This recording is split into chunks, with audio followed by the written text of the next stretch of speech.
ไฟการศึกษาได้มาถึงกล้าหาญและความก้าวหน้า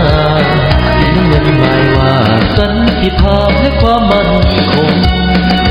วิชาการก้าวหน้าพัฒนาคุณธรรมนำประชาธิปไตยใส่ใจสิ่งแวดล้อ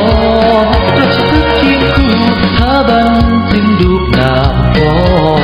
เป็นสิ่งแวดล้อมนบน้อมพระพุทธองค์อนุรักษ์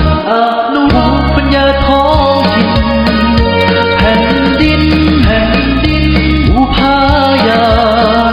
บุคลากรได้มาตรฐานถ่ายทอดวิชาองค์พระราชาข้าพเจ้าถวายบังคมหมู่บ้านต้นแบบพื้นฐานเศรษฐกิจพอเพียงน้ำใจผู้คนหล่อเลี้ยงกันและกันกีฬาเป็นเลิศชูเชิดสถาบันยืนมือก้าวขานโรงเรียนบ้านนาไร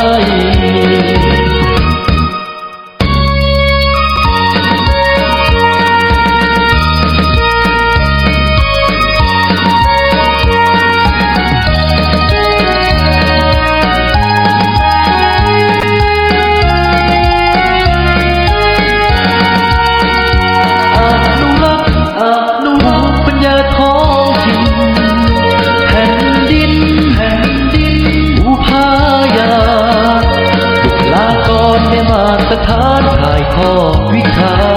องค์พระราชาข้าพเจ้าถวายบังคม